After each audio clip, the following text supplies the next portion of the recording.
What's up, everyone? Hey, guys and gals. And gal.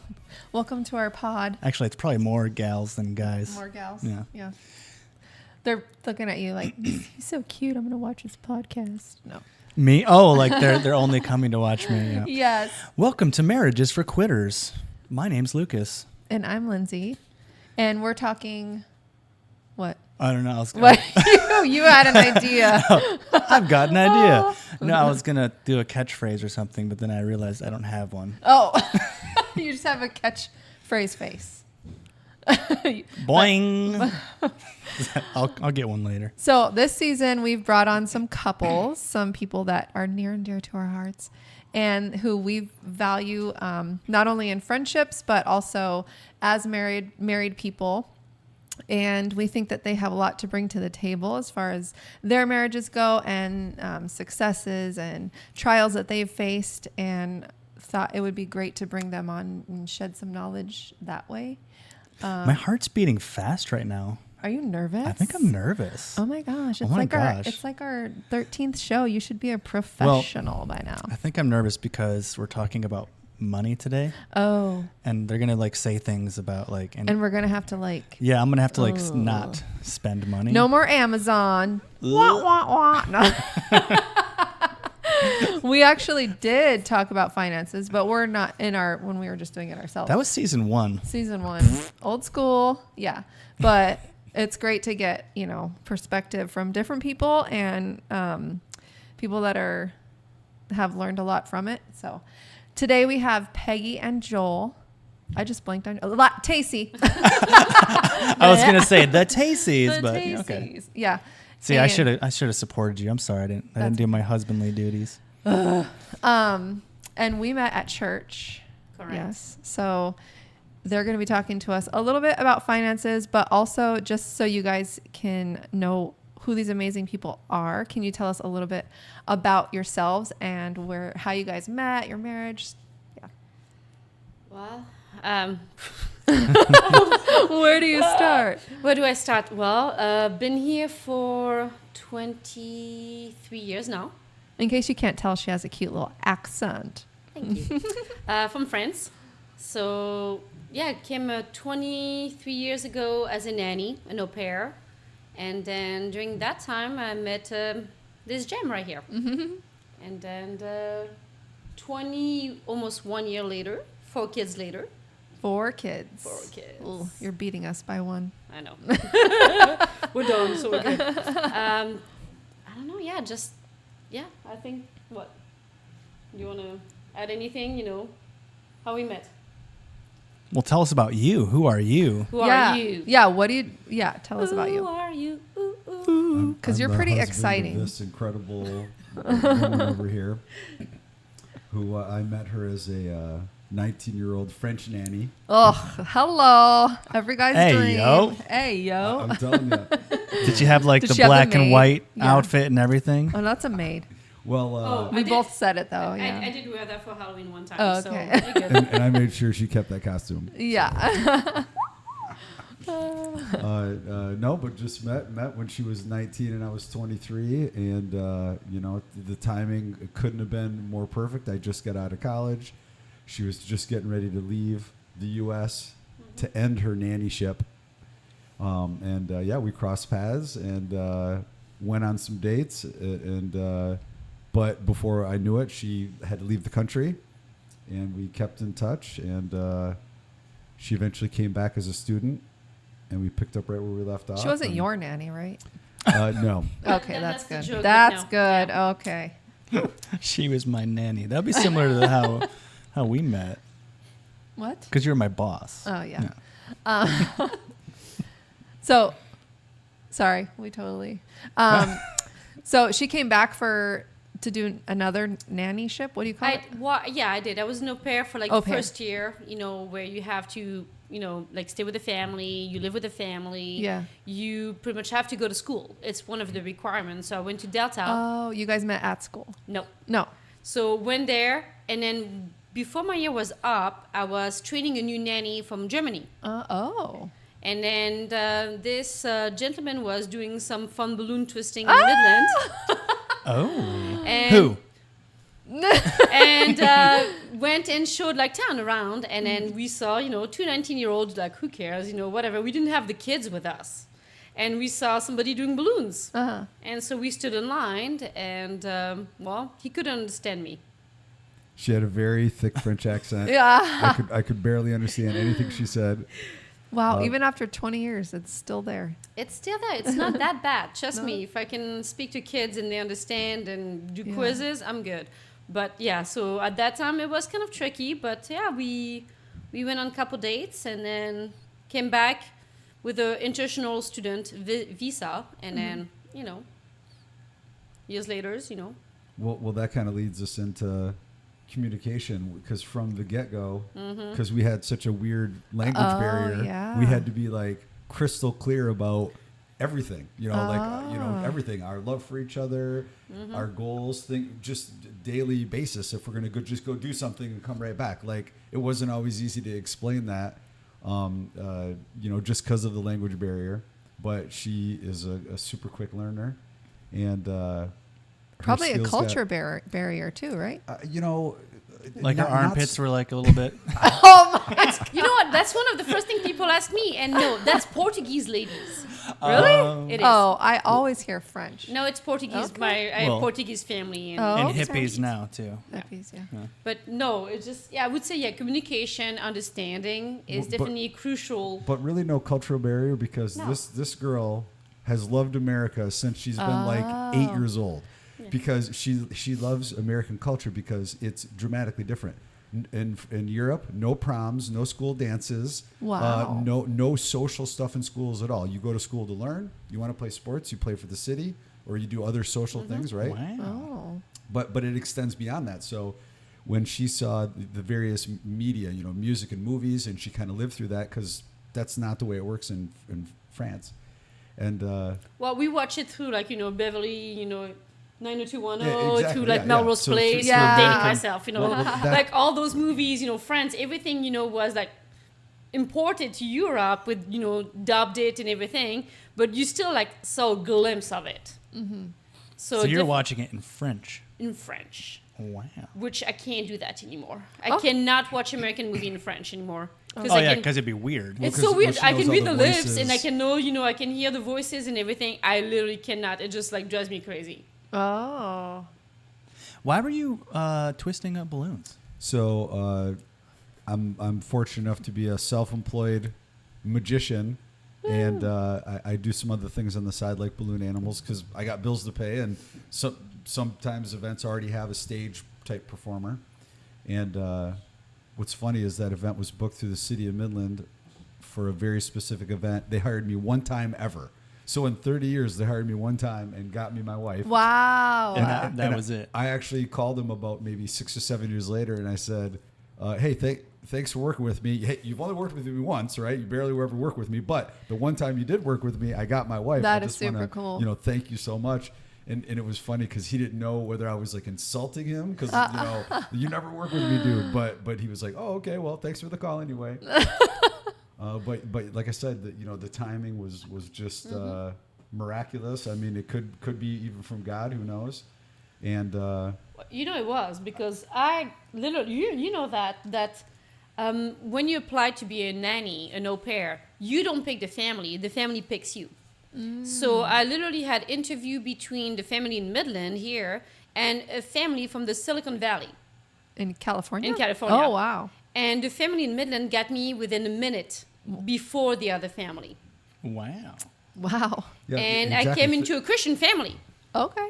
Were you a Christian? Nope. already? Oh. I was, like the good old Catholic, Yeah, going yeah. to church every so often with the family, here and there, Christmas, Easter, but Okay. no, never. So that's kind of like, they really introduced me to going to church, in different, backgrounds. So it was kind of nice. Well, the dad was also from Argentina. So we already had that, that culture Yeah. extra, not feeling like out of sorts. And even the nanny before me was French Canadian. Okay. So we had, our own like French language, French English, and still good friend with her. So we always joke around about that. So yeah. That's so cool. How many kids? Is it just that one family you ended up? That one family had 2 boys, And then I did come back and then nanny for another family who had 3 kids. Okay. That's so cool. Yeah. I want to do that now. No, that's no. No, you don't want to. No, you're already doing it. So you're I'm good. already You can just doing wear the outfit for me. Pretend. Oh, Lord. I'll let you borrow it. So when you guys saw each other, was it like sparky or how was it? I mean, no question for me. I saw these 2 beautiful 19-year-old, or young women stand in this line, and don't get me wrong, I love balloon animals, right? But I've been making them for hours that day, and I was kind of getting a little tired. I was toward the end. But as they approached, I started to slow down on the balloon animals. Yeah. I was like, okay, let's talk to these ladies. But again, I could barely understand what they were saying. And, but we, I Did you just exchange numbers like right there? You were done. Well, I gotta think about You this. were 'cause done. You were the last one, and I then we went mix, for a walk. Well, I mix up, our first couple encounters, I tend to mix up. But I believe it was the classic thing like, hey, what time are you off? I was like, hey, I'm done in like no time if you want to just hang out and chat some more. Yeah. And that's what we did. Okay, so that's what we did. And yeah, we just swapped phone numbers back when that's what people did. Yeah. Now it's like, what's your Snapchat? Yeah. But Or WhatsApp. or yeah, exactly. No, that's what we did. We went for a walk over the church and we talked for quite a while. Then we exchanged number because if you remember, the host dad that I was working was in a band, and then he was playing, and then we found out, I couldn't go because I wasn't old enough. At 19? Yes, Yeah, because well, you got to it think was- it's 21 Well, here in the it US. was in a bar, exactly. Oh. But it was the type where it was past a certain time, so you Oh, weren't got allowed it. to be. Okay. So then we ended up shortly thereafter we went on a double date to a Margaritaville party in downtown Midland. Tons of people, and went, like I said, double date with a couple of our friends. I don't know why. You guys met them, Vic and Melissa. If I saw their some, face, some yeah. fun people. Yeah, I'm Yeah. terrible. And I don't know if it was my idea or somebody else's, but for some reason I brought my balloons again. So she's probably thinking, okay, this guy likes balloons. No, it's what you did with the balloons. well, That's just like, I I Oh, what did he started do? I made us some party hats, and then like everybody there wanted party hats, and then they just started handing me money, and it was like, I'm lucky enough to have had a Joel party hat. No, So- you don't remember. You made more than just party hats. People were drunks. Like, think about it. What do you think you can make with balloon that people that are drunk that you can wear? Vaginas. no comment. Thank you very much. Exactly. No. Oh, that and of course the other portion that goes Oh, with my that. goodness. So yes. What happens at a Margaritaville party stays at a Stays at a Margaritaville Yeah. party. But yeah, after a while though, I was just like, I'm done making balloons. I'm done. I had to just tell everybody that. But no, we danced that night together, and I don't know. Like I said, from that minute on, I was just all about this girl. Well, it was just nice for me to just be me. I didn't care as much what was going on. I was just myself, not trying to be pushed around by like, hey. He knew I was leaving, and a couple months later, he knew that that was the plan, what was going on. But it was just nice to just, Yeah. Well, that was actually one of the things that made it a lot easier for me to like talk to you and be like forthright with you, because I was like, oh, this girl's leaving anyway in a couple months. Even if I make a fool out of myself, who cares? I'll never Yeah. see her again. But prior to that, like I would talk to a girl, maybe I'd even make a good impression, but I'd never call her. I'd never like go after her. Like I said, I'd never be forthright because I was like, this is weird. I don't know. I'm just a goofy guy. But like I said, with her, it was different. And you made an international dinner. Okay. I pulled out all the stops to try to impress this girl. I'm An telling you what. international dinner? Yeah, exactly. So I made like, what was it? It was like Spaghetti. Italian was spaghetti. America was Texas toast. Oh, like a whole, like all Like the a whole meal. Wow. French cut green beans, right? So I But it cooked for me, which was kind of Yeah, nice. yeah. Something that usually you don't see or do, and so it's kind of nice just to be treated, like somewhat, hey. well, plus, like she said, it was kind of nice because for both of us, we could kind of drop our family, yeah, exactly, how we are with our family and our friends, because it was just like a brand new person. We weren't connected to each other. We weren't connected to any of our friends or family. So it was just like this new, sunlight in your life. Yeah. And Hey, new country, I didn't have to worry about anybody else but myself. So yeah, and we both, I mean, these are pretty common, but at that time we both loved movies, and we loved concerts. we Yeah. loved punk rock, and we loved traveling and Ska. adventures. Was she ever? No. No, okay, that's you. Funny, That's you. funny story about that. So I made one of the worst decisions in my life about the time I met her. Was it 2002? Did we figure out? 2001, 2002 for the Warped Tour. So she went to, I think it was probably 2002 Warped Tour, maybe 2001. And I'm like an idiot. I passed on it because I had to work. Because back VIP tickets. back then, work was the most important thing in my life. But I saw the list, the lineup, 20 years later, and I love all those bands more than she does now. I actually try to go see them now, even now. But I look at the list from back then, of the 50 bands, like 30 of them were just unbelievable. Oh, and I'm man. like, I made a terrible decision that day. So, Well, and I had fun going backstage and hanging out with, like people like Good Charlotte, some 41, Newfound Glory. I All even the have a people he picture with loved. Pharrell. and and what's yeah, funny just, is just had the- fun. most of those bands, and even a lot of the other ones, they weren't as nearly as big as they were 5 years later. Like she said, they were just walking around and hanging out. Yeah, yeah. Oh, yeah. But yeah, so we had a lot of like sort of pop culture stuff and daily, Yeah. things in common that we liked. And yeah, that just sort of gave us our connection. She left and I said, don't come back for me. That's what I said. I was like, you can come back, but don't come back for me. And then she's like, oh, I'm coming back for school. But I found out later she really came back for me. Aww. Which I didn't mind, but I didn't want that pressure. You know what I Yeah. mean? Like, But remember also, I found out that becoming a teacher in the US was a lot easier than becoming a teacher in France. Oh. So it did make sense for me to come back and finish some kind of degree here, which would help me if I ever went back to be able, because English teachers are very rare and very hard to find in Europe. And especially good ones. So it was kind of like, well, it's a double things. I can get a degree here, kind of learn some stuff, and then, move on and go back home if I ever needed to be, and then just, become a teacher over there. So it kind of was like a dual things, but yeah. yep. So we met in 2001. We got married in 2003. We didn't have our first kid until 2006, 7. 7. So think about that. We had 6 years together, before we had a kid. And that's what I do like to tell people. I say, I don't know nothing about anything, but when you get married, wait at least a period of time before you have a baby.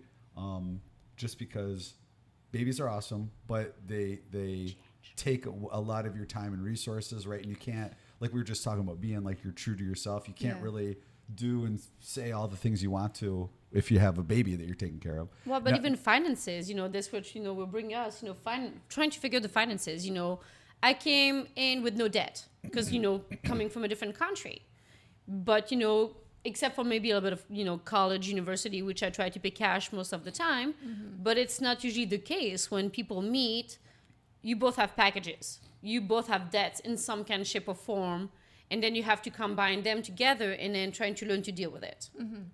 Which, I think is, one of the big, major topic in marriage, financial. What do we do? How do we do it? And so I think, for us, it did help us, and it was kind of tricky because, well, I was still a nanny working a little bit part-time. I only had a visa with me until, when we get married. And even that, I had to apply through the whole immigration system, getting a green card, learning how to, process all that. And married to a self-employed person who was just starting a business. So it was pretty tricky just trying to, understand how to survive. Even my parents were like, you're going to marry what? Who? A magician? Yeah. Is he even going to be able to provide for you? Like money, everything. And at that time, I was barely making any money because I just got out of college. And I was really immature. And so I was like, kids are okay, but I don't want kids anytime soon. And she's like, oh, okay. But you had nieces let me put it this way to tell you like how little money we had. I bought her a laptop to impress her. That was like all the money I had. I couldn't even afford a wedding ring. I bought the rings. I couldn't even afford a wedding ring. And even our wedding was done. We had a great time, good party, everything. But like we cut corners every possible way we could. We printed our own invitations. We made all sorts of decorations. Yeah, but hold on a second. The only thing I was in charge was my dress and the flowers. He took care of everything else. Well, I mean, I'm sort of an event planner. But that's my point. How often do you see, somebody managing, money and trying to be, he took care of everything else. I literally had like, oh, my dress came from France. Okay, sweet. And then flowers. Nice. And that was it. Yeah. And my overall family, my wide family is not rich. But, what was incredible is when we added up all the money that like people gifted us and stuff, it pretty much paid for the wedding. So it was like, yes. But yeah, we did all the kept everything cheap and just fun and light. And then all of a sudden she's like, hey, maybe we should get married. And this is, it was after you came back from France. And I'm just like, wait a minute. I'm like, marriage? Like I only just met you, 8 months ago. And she's like, oh, it'd be a lot easier with my education, with finances and this and that. And I'm like, well, slow down. Yeah. I was like, I really like you and this could go somewhere, so don't be leaving. But I was like, I can't talk about any of that stuff right now. But then, like we said, we ended up getting married about 2 years later. Well, actually, so if you do the math, it was actually, I think, under 2 years. It was under 2 years that we got married. So it wasn't like 90 Day Fiance. That's good. No, but we talk about timing. I was 23. I had one long-term girlfriend before that, and then I had a couple like shorter length girlfriends. But again, that was a good time because although I liked having a girlfriend, I was kind of ready for somebody to kind of settle down with, and then I'm thinking, oh my gosh, I met a 19-year-old French nanny. I'm not letting this one get away. Once she came back to the U.S. But that was one of the best things we did was wait to have kids because that just made everything so much easier. And in that time, I was able to grow my business and, make enough money to where like we could actually have a kid. Mm-hmm. And but even from the beginning, again, just a matter of going through like, understanding what does it mean. I came from a very, I would say, liberal family, but very much like, you got to be careful with your money to teach you the right way, how to budget, how to take care of your money, which I think from your side of the family was not quite the same. So it was just a matter of like trying to figure out like a right balance between the two. Yeah. Just to be open up, okay, so what's the bills? What's going to happen? What do we need to do? How do we need to do? And the freaking out, through like, oh my gosh, it's tax season. How are we going to pay for everything? How are we going to do this? How are we going to, balance all of that?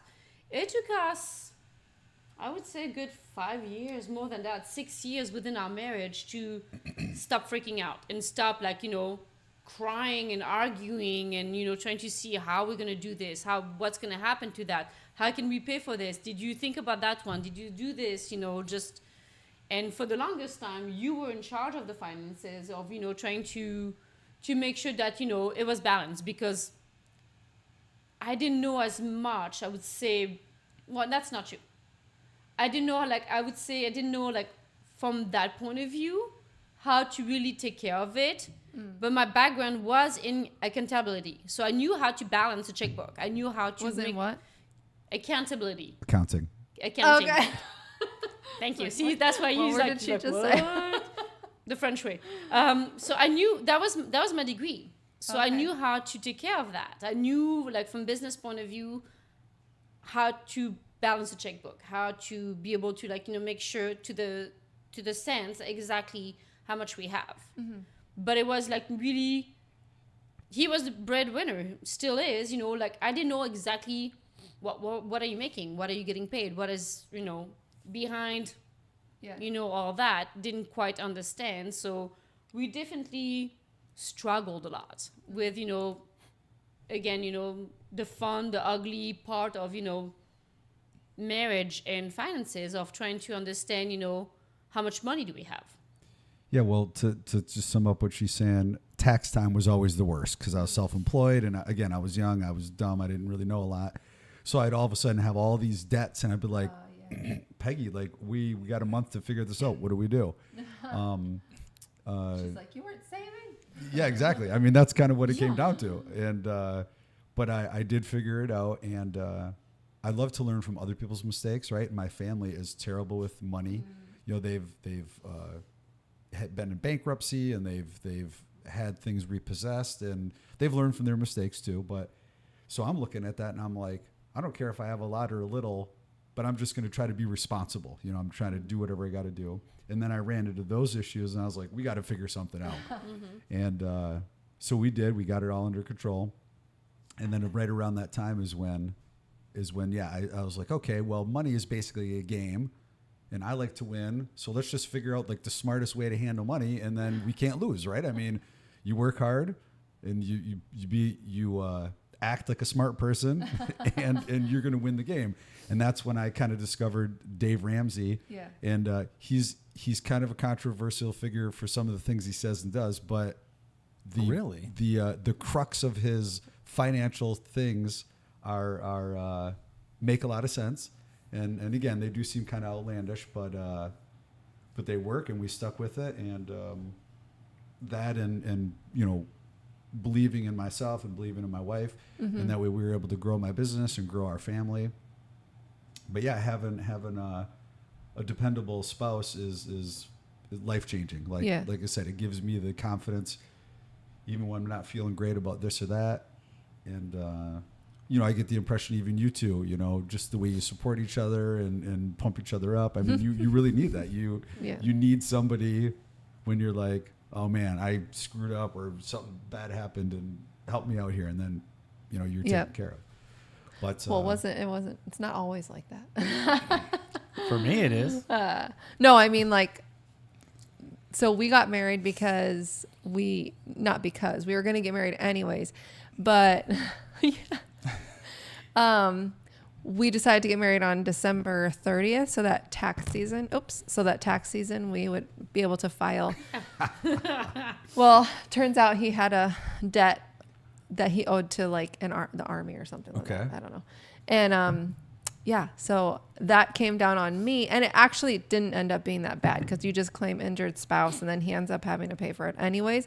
But it's just funny because like you think, oh, bliss, marriage bliss, this is going to make all our problems go away. And it's like, oh, no, you still got to work on it together. It doesn't just disappear.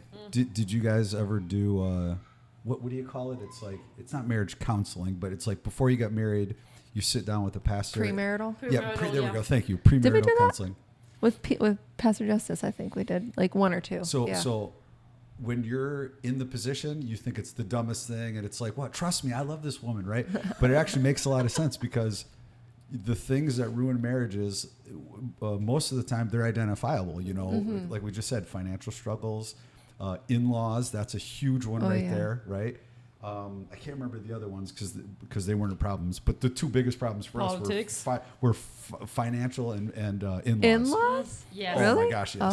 So Unlimited drama. different. Oh, And wow. I so didn't know that. That's what I liked about premarital counseling, because they tell you ahead of time. They're like, hey, these are the 5 reasons why most marriages fail. You know, so you better be in agreement on kids is another one, you know, when and how many. But yeah, I loved premarital counseling. Again, at the time, I thought it was kind of dumb. I'm like, I know what I'm doing, and you know, you're not any smarter than me. But you do learn a lot about each other, really, like, you know, your goals, your ideas, you know. You do. And again, if somebody would have sat down with you two, maybe that army thing would have come up. I mean, not that it ended hidden. up being fine, but it's like, but you could see how that happens, where it causes some stress between the two of you, because you're like, you know, we're a team, and it's like, wait a minute, you did this whole other thing, and this is way more complicated. I didn't know about this. Oh my goodness, you know. Yeah, but to talk about that, how you're going to raise your kids, and again, I wish I could find that list, all those things, and I would imagine, because some of them are hard hitting, I would imagine, you know, 1 in a million marriages, they see that, they get in an argument, they don't end up getting married, like, right? Just because you got to talk through it and do worksheets, and you don't have to be in total agreement with each other, but you got to think about it. You have to be able to work together. Exactly. I actually did. I did premarital counseling with my previous engagement, and I don't know if you guys know, but I was engaged before. And he never ended up showing up to any of the premarital counselings. Red flag. It was just me. And actually, he's like, I can't commit. It was just me. And after like the third one, she was like, why, what are you doing? Like, you definitely should not be marrying this person. And I was like, but we're already so far in. And then he ended up leaving me 2 months before the wedding. So I was like, I should have just listened to her. And then that heartbreak, you know, but yeah, it's hard to. What a funny reason to get married. I know. We're already so far We're along. already so far. We've already paid for the caterer, so now we just have to. Yeah, we lost a lot of money on that wedding. Ooh, actually, his parents did, unfortunately. But, so how do you implement finances with your children? Like, do you? They do. Well, I mean, you got to teach them in very simple terms about money. And honestly, it's kind of hard because, you know, kids have a million messages coming at them. But it's funny because our kids' first, experience with money was the quarter machines at the grocery store. Okay. You know, so the bubble gum and the stickers.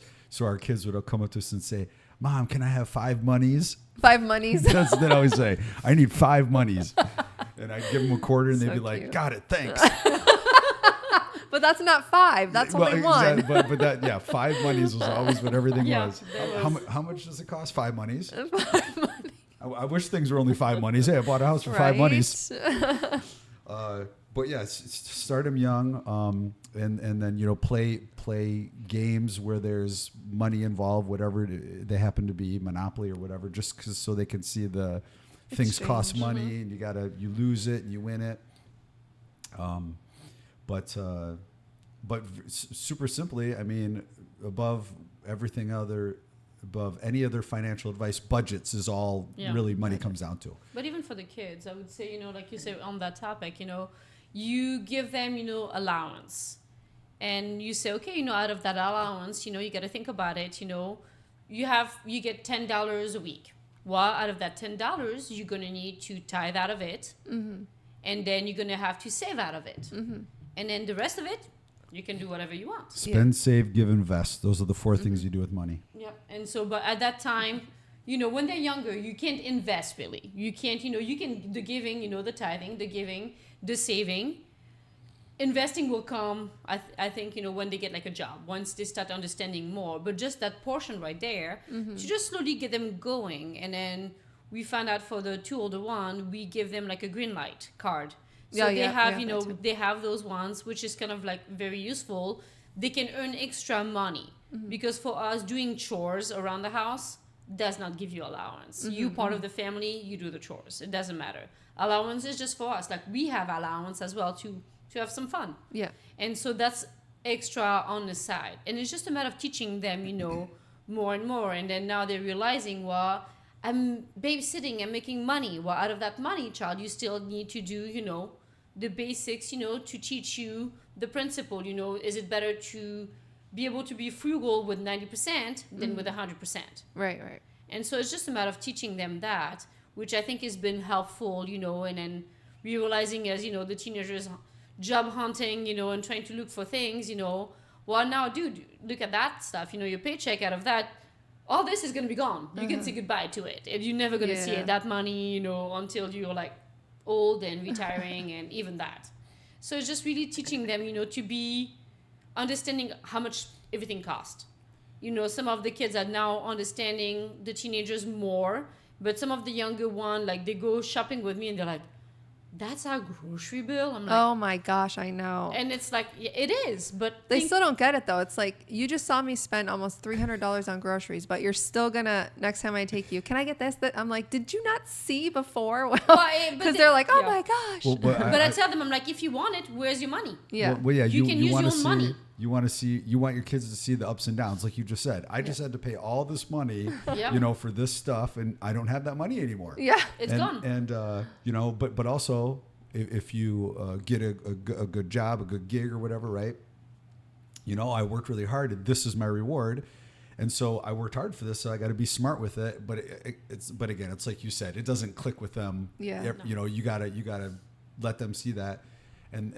But kids aren't dumb. You know, they see when you're happy, they see when you're sad. So obviously you don't want to get too extreme in front of your kids, but I don't mind when our kids see us, you know, happy because, like I said, we worked hard, or sad because, you know, I, got in a car accident and lost my van and all this other stuff. Yeah, but you want them to see that, because then they see the value of money, hard work. And because my son, I already can kind of see it in him. He has this affliction that other part of my family has, which is when they get money, they just think they're the richest person in the world.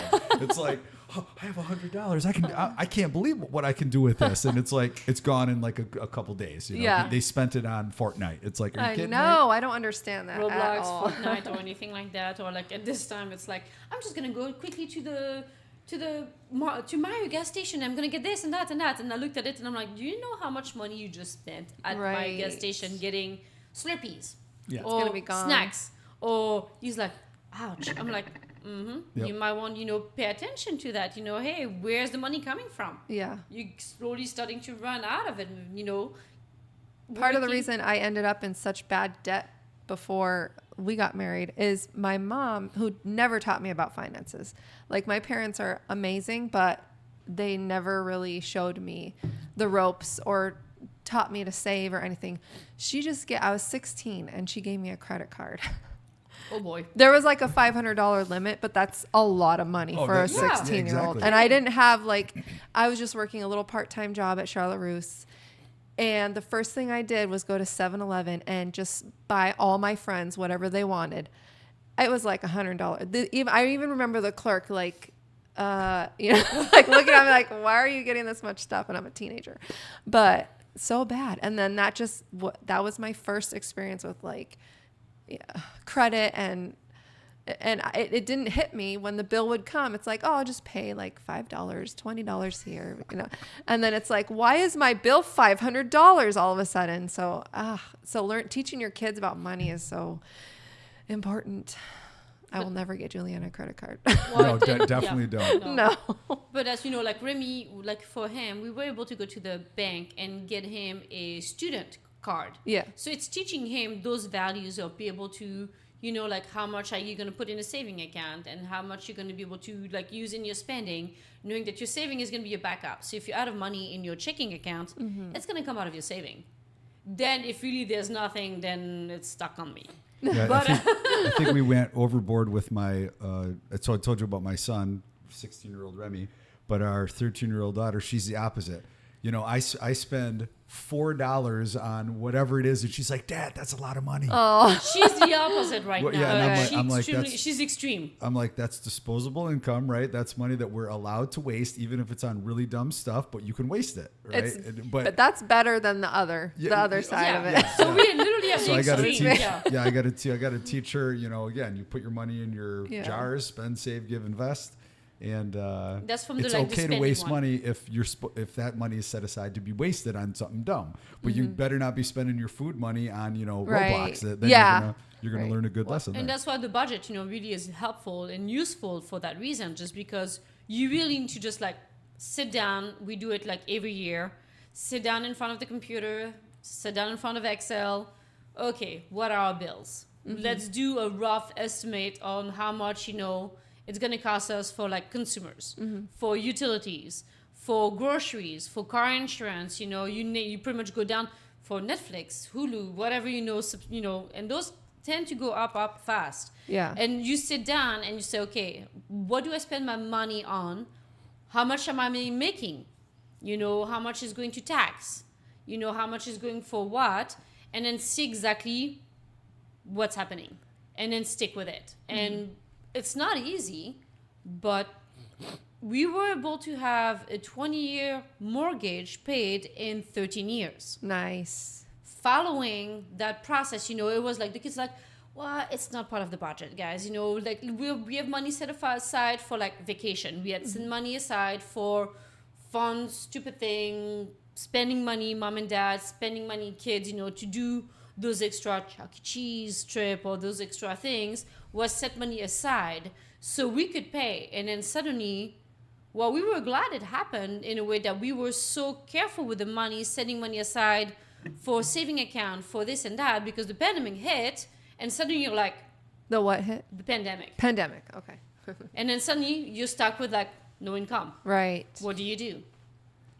And so we were blessed because of that, being very diligent, with spending money and saving money and putting money aside, that we had that saving money to be able to pay for all the bills that we needed to do during that time. Well, and no mortgage. Like And that no was mortgage. huge. Like, because if Literally debt free. if That's awesome. if we had a mortgage, then the day after the pandemic, I would have had to went and get a job somewhere. Right. Period. I would have had Yeah. to do it because if you had that whatever $800 or $900 payment. Right. But yeah, write out a budget. If somebody wants to improve their finances, I don't care if you're poor, middle class, or rich. If you write out a budget, you'll be very surprised where your money goes. the first 10 times we wrote a budget, I was blown away. I'm like what? We have a lot of money, but it's all disappearing for no reason. Oh, we know that. You know what I mean? Yeah. So it's like, what the heck? And my parents are the perfect example. They had 2 excellent middle class jobs for like 40 years, and they were always in debt, always had major financial problems.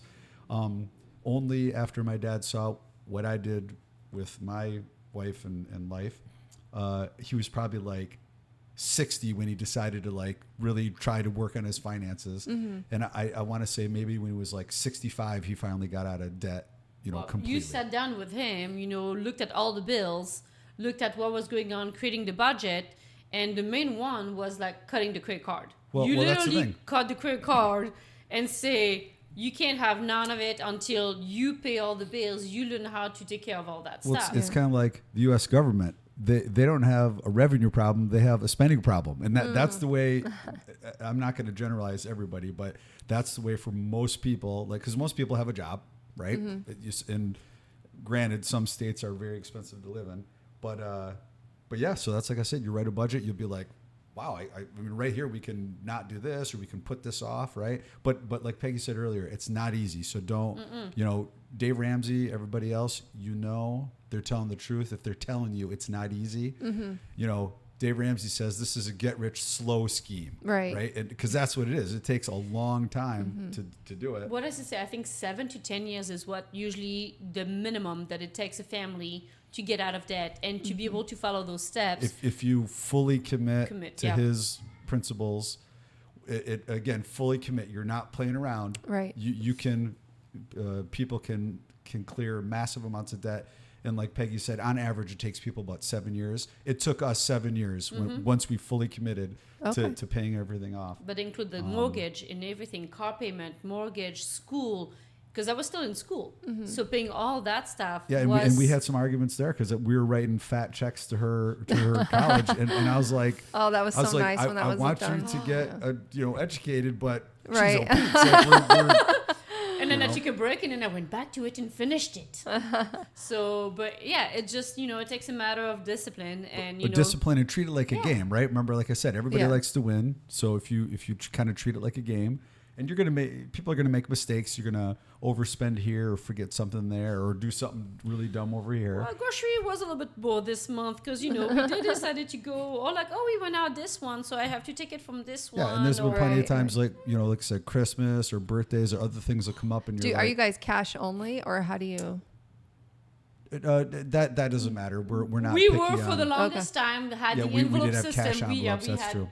We did Because that was what was hard for us. Even like working as a waitress or bartender, and I would bring home a lot of cash. I would try to do the envelope system, and it's like, okay, but then we need to pull cash out to put. It's just Yeah, a so- little It was, too- yeah. Those are good to get you in the frame of mind to be thinking about money, because that's really, most people don't even think about it. So that's the problem. Like if anybody puts even just a little bit of effort into it, they can improve their finances just like that. But yeah, the envelopes, I agree. Those are awfully simplistic, but we did do that for a long time and that Yeah, we helped did. us out. It did. Okay. Well, after that, it's just a matter of like, say, for example, my budget for grocery shopping is $500. So write it on a piece of paper every month, 500, and then when you go to the store, then you subtract it. They'll say, okay, I spent $150. Okay, fine. Okay, now I know I have $350 left for this month for groceries. So anytime you do it, then just write it down so you know exactly if you run over or if you still have some money left in your grocery budget, because most of the time utilities, consumers, all that's one, you can have somewhat like rough guess how much you're going to be paying.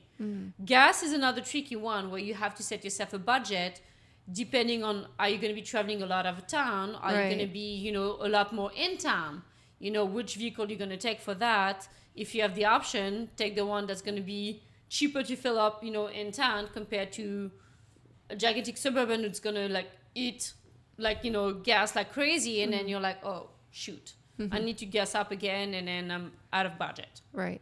So it's just a matter of like, you know, paying attention to what you are, you know, where you are in your bill, whatever is going on, and just try to make it, hey guys, you know, if we're really good at, you know, even for the kids, like we're trying to this month to not go out to eat as a family.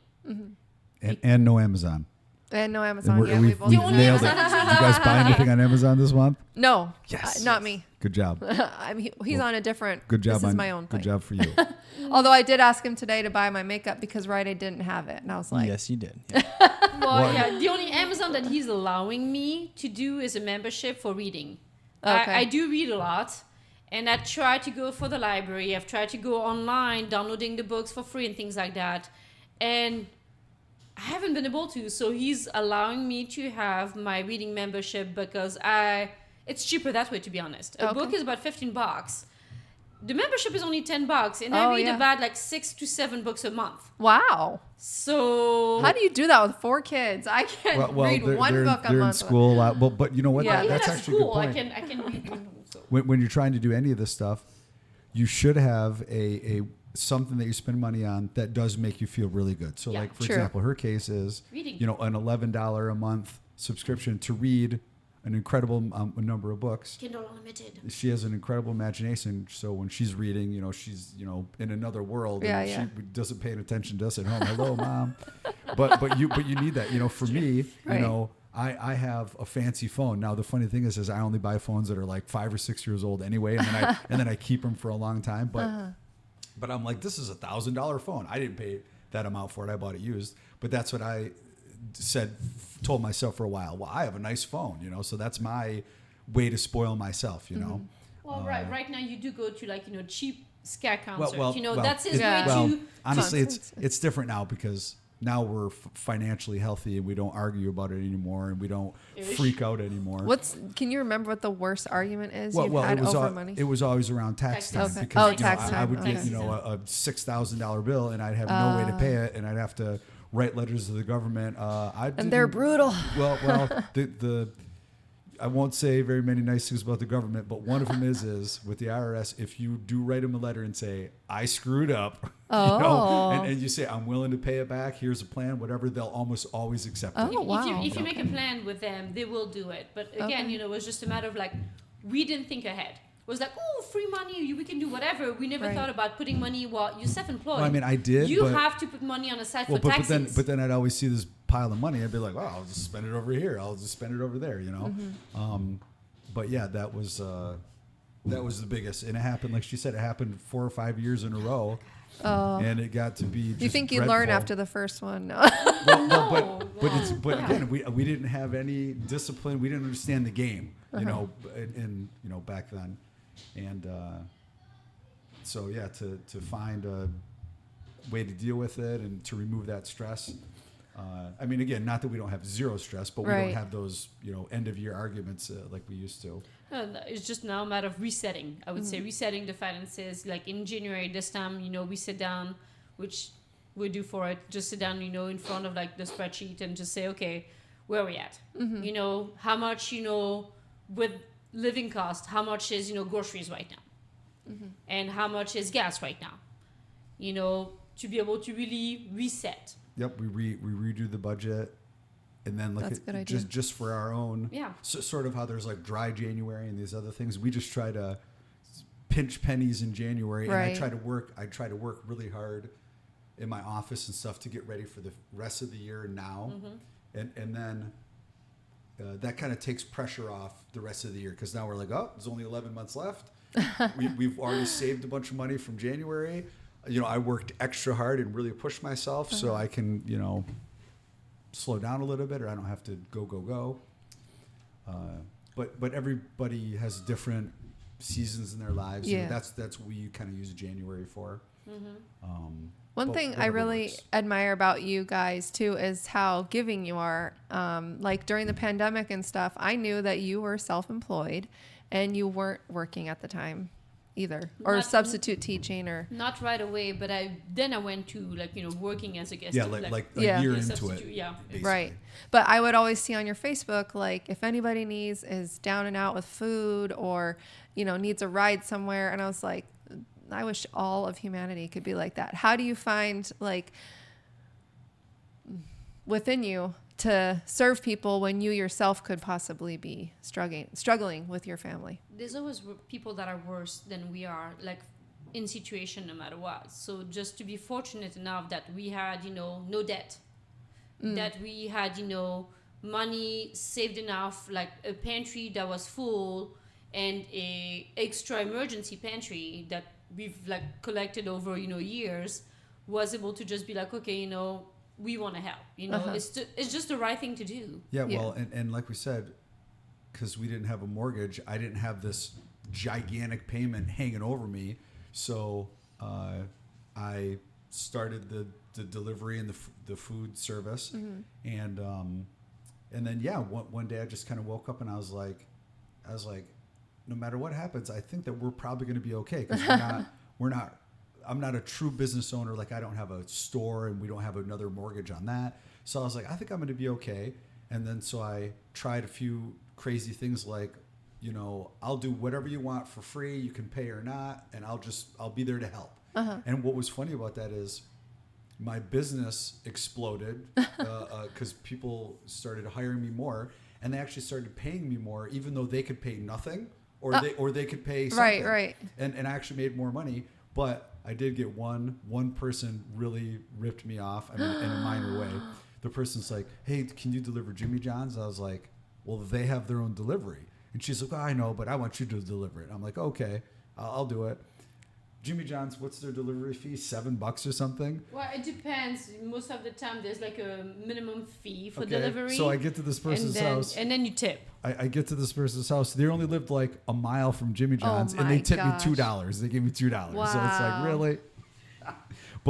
But I say that because, I was helping people, and then I started doing it for free, and the paid side blew up, and the free side blew up, which I was glad to do. I basically just use that money to pay for the free things for people, and then keep a little bit for myself. Right.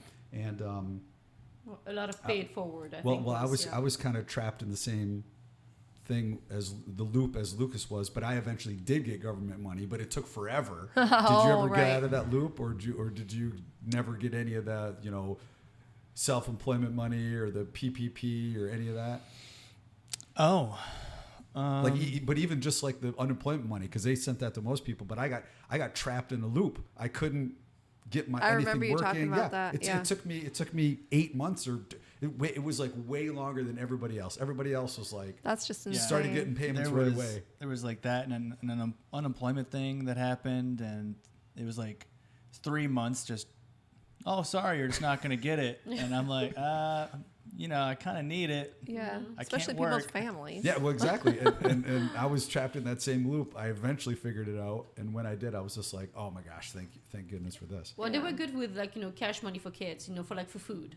So that helped us, big time to be able to have, money. Yeah, all the free, Oh, yeah, the the schools the and school stuff. and all the stuff. Oh, that yeah, was a yeah. huge help for us. we just drove around getting all the free food we could, because it's like we had no idea what the future was going to be like, So that and I think we still have some in the deep freezer. We might. Yeah, We it's might. good to have for your zombie apocalypse stash. Totally. Like that's what he does.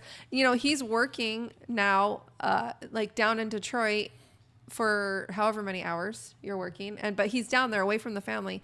And then he texted me today, like, I picked up some chickens and he got all this food, and I'm like, you have 2 days off by yourself, and you're still like, technically, I mean, we don't know what the future holds and stuff. I feel like, he has a job now, we're good, but he's still, I really admire that about him, is he's still just like, this is free food. They're going to throw it away. Exactly. Resources are huge. Use your resources. And that's what I try to do too. Like, no matter where I am or what I'm doing, if there's just some resources laying around, I'm like, anybody going to touch that? Yeah.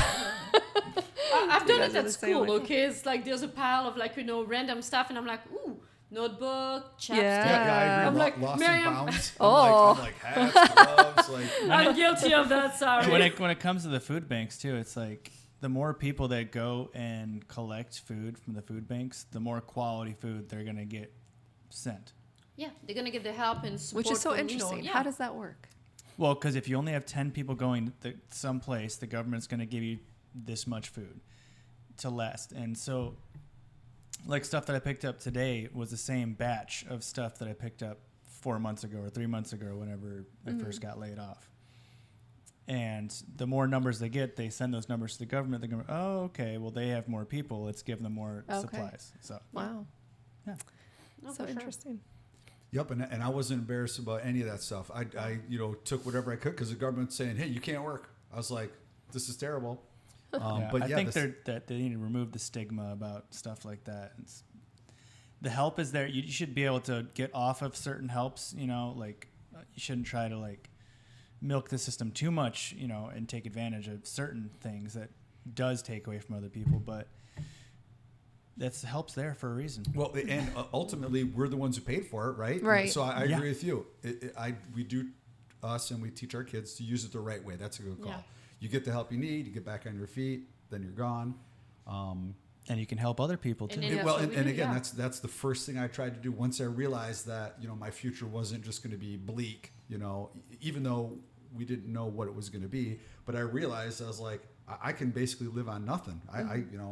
Because I got stuff, I got resources, and so I made it a point to help other people, and it was really super fun. I met tons of different people. I could write a book, as I think we all could, of the crazy adventures from the pandemic time. Yeah. Yeah, for sure. And we still do, helping families, or even in this case, helping schools. You don't realize how much teachers, are lacking. Yes. And, especially in this time where it's like, I'm the first one where the teachers are like, oh, we're low in snacks, or we're low in this. I'll go, if I can, Sam's Club or whatever, and get a gigantic boxes and just drop it off at the school for the teachers. And this time of right now, it's like hats and gloves, extra snow gear, extra stuff like that. Everything that the kids have outgrown, I just like literally donated to the teachers. That's smart. And they are like, oh my gosh, you have no idea how much we needed this at this time. Boots, coats, scarf, gloves, you name it. We Those can't kids, afford to give any boots away. Yeah, because Our dogs our eat dogs will our chew boots. them all, so we have to end up buying. We need the one. We Yeah, need donate the all schools your to boots donate. to yes. Well, we'll have to talk about shoe size and whatever else, or even pant size, but Kids treat hats and gloves and boots like they're disposable. I I know swear they don't do. get it. They don't get it. yeah, trust me, Gabby just lost hers, and I went through the school I was working this week. She's like, can't find my snow pants, and I'm like, lost and found. Nope, it's not in there. In her lockers, it's not there. In the classroom, it's not in there. And I'm like, where did you put How do Yeah. you lose pants? That's all. We have snow boots and like half a shoes in a lost and found at school. How can you only have one shoe? Yeah, how do you lose Yeah. one? One You just shoe. come home, just hop. It's like that we one like- TikTok you sent me. We stare at each other like with the staff. We're like, how did you lose? Where's the other one? I don't know. I don't know. Did you check in your lockers? Did you check? I don't know. Just keep That's it on so your weird. foot. Just Is it somewhere deep Put it down in in your the backpack, snow whatever. right now that you like ran? I've been to some schools. Their lost and found pile is as big as this table. I'm not kidding you. It's a mound. Oh, ours So is you're crazy. doing them a favor by rating. Yes. Another pro tip. Pro tip. Water bottles. You go to there's 500 water bottles. There will eventually be a pink Stanley cup. Just I know, left we're- Yes. behind. I'm telling you what. we're gonna get that stand. I've done it. I've grabbed water bottles, coolers, Yeah. I mean, you name it, because it's just the At the mountain end, of well, stuff. and that's what they do. They try to force us at least to do it. So if there's like an upcoming dance, upcoming teacher parent conference, they literally like have it like lined up in front of you, like please, figure Please your take kids, it. find your kids' staff. We've done it where literally we like go through things. It's like okay, this Take your kid with you and size Yeah, them right yeah. there. Too small. Perfect. There you go. well, not This even, was his. Yeah. not even that. It was at the end of the play last time. I clean up the entire thing, and I'm walking through the entire auditorium in front of all the kids. This is somebody's water bottle. It was a Yeti. It was one of the expensive one. Whose water bottle is this? Whose water bottle is this? In front of all 150 kids. None of them claimed it. Yeah. It's mine. Yeah. I waited until literally we She left did it in after. the dark. just whispering, whose is this? At the end of cast party, I literally had a gigantic lost and found sign Yeah. with that water bottle. I'm like, if nobody takes it at the end of the cast Yeah. party, Fair enough. I'm like, it's been sitting there. I went through everybody asking for the water bottle. It's been sitting on that table with the lost and found. We're leaving. We're closing up. Everything is cleaned up. I grabbed it. Yeah. I'm like, you had 5 hours to claim that water bottle. So if you're listening to this podcast and you're missing a Yeti, Some of my favorite Too bad stuff now. is stuff that gets left at our house too. yeah. Oh, my winter coat. It might be yours. I don't know. Too late now. Too late now. Somebody left it at our house. I have no idea who, but I'm like, I've been wearing it this whole winter. I have my two big one. I have my everyday one and I have my school one, and I'm good. I think that's not mine. Well, No. it looks like we're bumping up against the time. So Yeah. you know what? Let's give our last good marriage tip. Yes. Let's hear it. Which is all the tips. what we'll call open and sometimes ugly communication, right? I love it. So when we fight, our kids sometimes come up to us afterwards and they're like, are you guys getting divorced or my gosh. why do you hate mom or why do you hate dad, right? And we're like, look, you got nothing to worry about because as long as we're communicating, even if it's ugly for a short time, that's infinitely better than if we're ignoring each other. If we're ignoring each other, that is a serious Be problem. worried, yeah. Now the ugliness can't go on. You don't want like multiple day ugliness. yeah. That's just terrible. You won't last long there. But if you got to say something and it slips out in volume or you use the wrong words or whatever, at least it's out there, right? Yeah. And then you get past the ugliness part of it, but you gotta communicate even when you don't want to, even when you might say something bad. Yeah. Just because that's the thing, you can't ignore your spouse. You gotta keep that open communication even when it's uncomfortable. Mm-hmm. Yeah, I'd say, that's for sure. And then we have, we tell the kids, the day that we stop arguing, day that we stop, annoying each other, bickering about anything or whatever, it's the day that you have to worry. Right. It's the day that we call it quit. The fact that we're still arguing, we're still, mad at each other from stupid thing to random whatever to the kids itself, trying to pin us against each other. We are still communicating. We're still talking about it. And then they see us, hugging it out, making out, whatever. Just to, Ew, that's gross. yeah, that one too.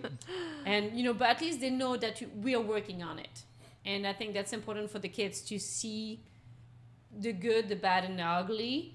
We try to keep somewhat of the ugly away from them, personally. True, but I mean, there's 6 people in our household, so you can't. There's you not, Can't hide yeah. that. Just try to keep it, somewhat of the things that you have to say behind closed door. They can see that you're mad at each other, Yeah. but you don't have to say, you were a jerk to me, you whatever, in front of the kids. You can wait until, say, okay, that wasn't cool, you were, whatever you need to say at that time, behind closed door. They may hear it, whatever, but you're not doing it somewhat in front of the kids. But then they can still, appreciate the fact that we are fighting, we are arguing. We're not going to be agreeing on everything at all time, no matter what. But we love each other and we are committed to each other. We are going to work on trying to fix whatever needs to be fixed and then move on. Because something that somebody told me that stuck with me is, you married, you have kids. But what happened when your kids are older and out of the house? Yeah. You still stuck with them. You still stuck with her. What are you going to do? So if you don't start, redating, continuing dating your spouse and doing things that she likes, doing things that he likes, even if you despise it, you're still doing something together. And that's kind of more important than, oh, well, the kids are grown. I hate you. Our job is done. So see you Right, later. I'm move going on. to divorce you. Goodbye. Adios. Au revoir. And then just move on. No, you got to still figure those things together, that he's stuck coming with me to certain things, and I can tell that he's like, oh, come on. And certain things I go to, I'm sorry, honey, ska concert.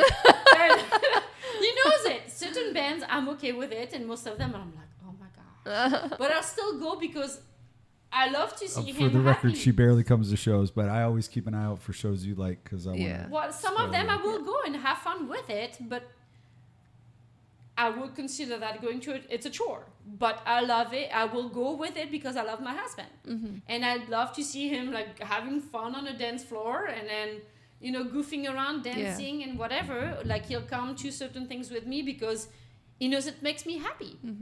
So you have to do those certain things too for each other, even if you don't like it, and then finding those common ground where we both love certain things. Let's go and find those ones and have fun with it together as well.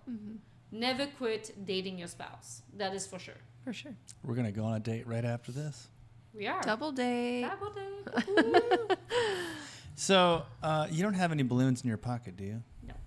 I do Dang not. it. Finally, after I should have asked you. I should have told you. To after bring 20 years with this girl, I finally put that stuff down. Don't bring it with me everywhere I go. This is the only reason I ever invite you over. I That want your magic. balloons. We want your balloons magic. and your magic. All right, can you is there any magic tricks you can do? Well, let's see here. for your By the way, there's Viewers. not actually a drink in here.